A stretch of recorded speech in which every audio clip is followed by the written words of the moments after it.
Hey, and welcome back to her Restored Spirit podcast and YouTube channel. My name is Tammy, and I am talking today about when God calls you to something, whether you want to do it or not, you need to do it. So I've mentioned multiple times, and I don't think I've actually ever completely talked about my decision to homeschool. And I know that right now, if you look at the statistics, millions of people are choosing to homeschool. And I'm not doing it to get on that fad. I'm not doing it because it's the easy thing to do. I'm not doing it because it's what I longed for. I love my children. I am a single mom, a sole parent, which means that I don't have every other weekend to send them to their dads. I don't have grandparents local that I can send them to for weekends. I don't have someone else to take them and drive them here and there. And I've been doing it on my own for 10 years. I am a sole parent. Now, with that, I have support. I have friends who we carpool, and I have my tribe, I have my community. But when a push comes to shove, it's on me. And one of the things that drove me to homeschool is because it's what God told me to do. Now, how he did it was really through the kids, where they were not getting what they needed at school. I have really smart kids. And with that, they think differently. I have a son who I adore, but he will do the minimum. Like, he's smart enough to figure out what the minimum is to do and do that. And with public school, he was getting away with that. He was rewarded for that. And he would get to spend hours reading novels, and because he would give the teacher what they wanted, and then he'd get to go back to his book. And so I'm telling you, like 2 to 3 novels a week is what he was reading. And it was, good enough. I'm not bashing the public school system, but what I'm saying is, for my kids, that was not the right thing to do. Speaking of son, he decided to come in for a moment. So where was I? But it wasn't giving him what he needed. And so my son and daughter are the ones who actually sat down, and it's like, Mom, we need to have a conversation. And we want you to homeschool. And I was like, no, no way. Nope. I need you guys to go. I'm doing enough. Like, I'm not trying to win the award for doing the mostest, because I've checked, there is no award for that. And really, I know that if there was an award, it would be an Enneagram 3 that would get that award, not me. Maybe an Enneagram 7, because they just want all the experiences. I'm not trying to do the most. And there are days that I'm just trying to survive. Here I am, sole parent, and trying to build a business that matters, trying to build a business that is God-led. And honestly, I was like, I'm doing enough. I need some downtime. I am an introvert in that I rejuvenate by having my own time. And I talked about it before, how I don't get it at night anymore. And I am spent. I am emotionally, physically, spiritually, like, I am spent by the end of the day. I give my day the all. Like, when I'm working with clients, spending time with friends, working with the kids, I am spent. And now I need to bring the kids home for those long days, and I need to homeschool. And I didn't want to, but God said do it. Sometimes he asks to do things that we don't think we're capable of, we don't think we're ready for, and we don't think that we even can do. And that's one of those things. Homeschooling is one of those things. And I'm going to tell you, it is still, like, we're in our second full year of Classical Conversations, which, if you know that program, it's not an easy program, and it's very different My son is in ninth grade. He started in eighth grade. That means 7 years he's been learning a certain way. And now he's completely learning a different way. His requirements, his expectations are completely different. And we have to rewire, relearn, and recreate what learning looks like in the house. To tell you that I'm thriving in it, so we started with an online academy first. This is one I researched. It had great reviews. It was biblically based. It seemed like a good fit. It was all online. That was a crash and burn. Crash and burn. Our house was the most miserable it has ever been. I felt alone. I felt exhausted. The kids were behind, or what I thought was behind. They did not do well with the assignments being online constantly. And I thought, okay, like this is it. This is terrible. We have to get out of this. And then I remembered that a friend told me about classical conversations. The one thing I've learned so far about homeschooling is you don't do it by yourself. So what I did is I had to readjust, because to tell you that it was miserable in the house, I'm not exaggerating. We were stressed. I was getting sick. It was the energy, we just were miserable for about 6 months. When I shifted into this community-based program, completely bookwork, reading, and conversation and projects, hands-on, going to a community once a week and talking with other kids and other adults in your group, it changed everything. To say though, and I'm not going to do this, this is not going to be hey, like you got to do homeschooling. But what I want you to focus on is the process that I had to go through was a pruning process. So last year was our first full year. So eighth grade and sixth grade, eighth grade and sixth grade were my kids. And I had to pull back all the expectations. I had to pull back my desires. I had to set down my ego, my need for alone time. I had to see what was the minimum that I needed, and I had to figure out ways to get that. I've talked about how they're teenagers now. They want to stay up late and sleep during the day. So that nighttime routine that I built in over the years that I loved, where I get to have my tea, I got to sit on the couch, I get to watch whatever I want. I got to, like I would make myself like a little like charcuterie board. Like I would do something for myself that I knew it made me feel like an adult and a woman, like not just a mom. It's not the same when you have kids around barking, arguing, doing the things. It's not as relaxing. I had to watch what I was watching on TV. Not that I watch some things that are bad, but it's things that they just don't need to be exposed to yet. It's, guilty pleasures, different reality TV shows or whatever, stupid things that made it so I could turn off my brain and go. I had to look at what are my basic needs and how do I meet that? Just get it done. What is the minimum that we need to do to survive through this, to thrive, to more than survive, to actually enjoy this? And I started looking at, okay, what do we want to get from this? What do I want to learn through the year? And the first thing I wanted to do is I wanted our relationships back. I wanted the three of us. Now, we are very intense people.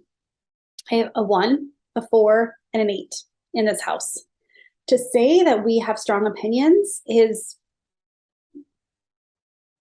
well, it's not strong enough word.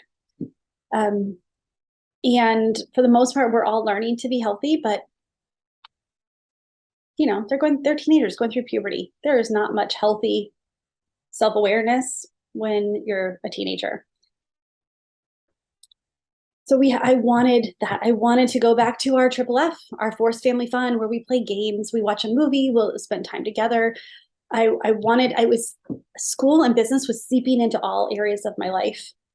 And it's really difficult. The part that I was like, well, but if God called me to this, why isn't it easier? And I realized I'm like, that's the wrong question. If God called me to this, why, you know, what does he want from me and the family? And so that's what I started looking at. What were my expectations? Which ones were unrealistic? What were our needs? What did the desired outcome was? I wanted them to love learning again. I wanted them to have a community. I wanted them to have social lives and to thrive with friends who are all doing the same thing, learning the same thing. And I wanted to feel confident that I was doing the right thing. So then I made my schedule and plans based on those desires versus what we needed to learn. And all like running my schedule like I would have if I had the full day without kids. Because, let's just look at school, the school year versus summer. You cannot run the same way. So I had to fundamentally change how I did business during the day and lower my expectations so I can do this. And when God calls you to something, that's what you got to do too. He doesn't call you to something sometimes that you're just like, yes, like I know exactly what to do. I know I've been made for this. You have been made for this, but it may not have been on your radar. You may not know how, but that's where we lean on him. When we started our day with him, when I looked at, okay, what is the purpose? And the purpose of homeschooling is to build relationships, to know God and make him known. That changes what I needed to do. So that's some of the things that I went through. And now again, we're entering the second year. So we've got some experience. I know some things, there's still things that I'm like, I did not do well. How can I do this better? There's things that I'm like, okay, my morning routine is going to be so important to fill me up so I can pour out. My morning routine doesn't have to look like everyone else's morning routine. It doesn't have to, I don't have to achieve 50,000 things in it. I don't need to have the most productive morning to have a productive morning. Like the definition of productivity, I get to define that based on God's direction, God's leaning, God's insight for me. So I don't go through my morning and like have a checklist of 9 things that I accomplish. My mornings are centering, God filling, and resting. So that way I can, when I hit the ground running and I start my work day, which is typically about 8, and the kids get up and they're done with breakfast and everything, and I'm, 8 to 10 is when my most productive time frame. And then at 10, it's like, okay, now let me reset the kids. When I made a routine, when I looked at, okay, what are our needs in the moment versus what does the world say I need to do in this?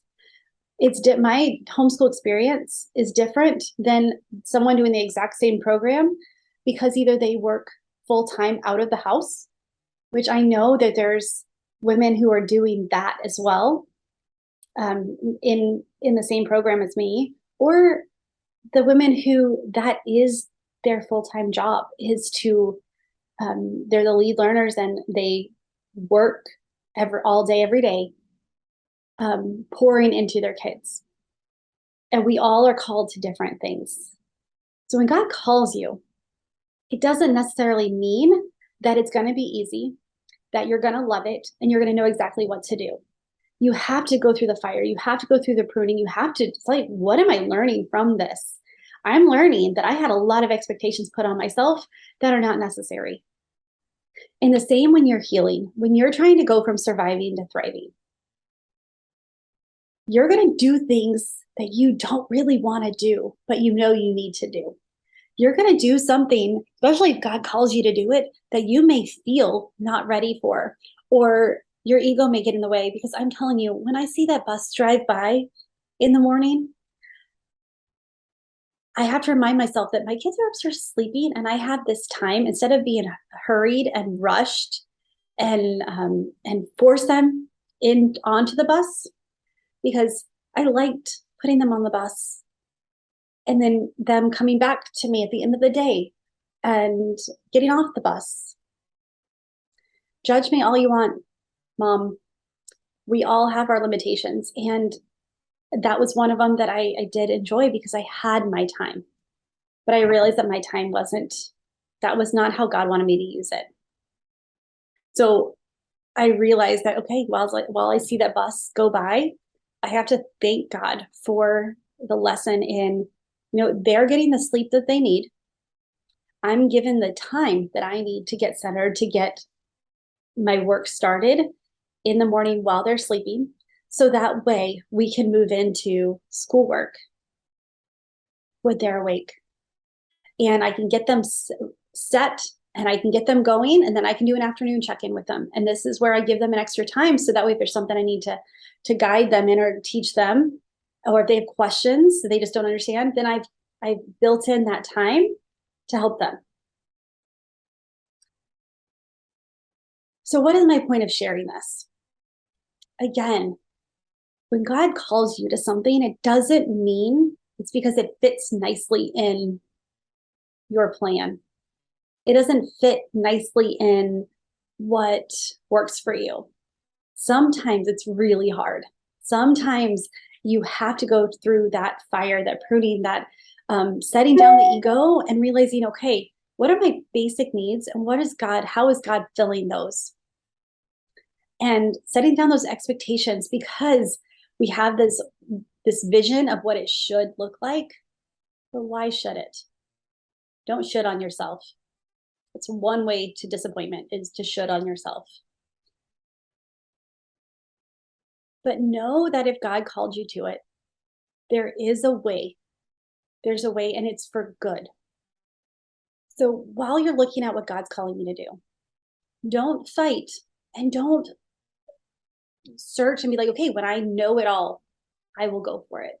Because I guarantee He's not going to give you all the details, because it'll probably freak you out. I know that they would freak me out. But if you are open and willing and just say, Lord, send me, use me, shape me, He will guide you. He will show you areas where, wow, I was made for this. I have been like my kids are pretty independent. So that's one of the benefits. Because they're independent, I can put them in there. I give them their list and things. And because we're offline, they're able to do it because they're independent. When I have to go, and when I go work out, I work out outside of the house because I need to get away for a little bit, and I need to just go and have someone else tell me what to do and what to work out. I enjoy that. I can leave them because they're at the age where they can stay and work independently.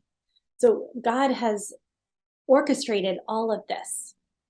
And there's times that I have to step back and I have to remind myself that if it's of Him, He will describe, He will shape, He will tell me next steps. He will show me where I am going wrong and where I'm making things too difficult. Because His yoke is easy. It may not seem easy at the beginning, but as you're walking through it, and when you start to shed those things, those worldly things that don't really matter, you start to just have His yoke and not the world's yoke. Things are lighter. Things are more joyful. Things are, you can see how God orchestrated it. So that's what I just wanted to share with you. I wanted to share with you and let you know that there are things that you do that you may not like, but you know that it's what God wants you to do.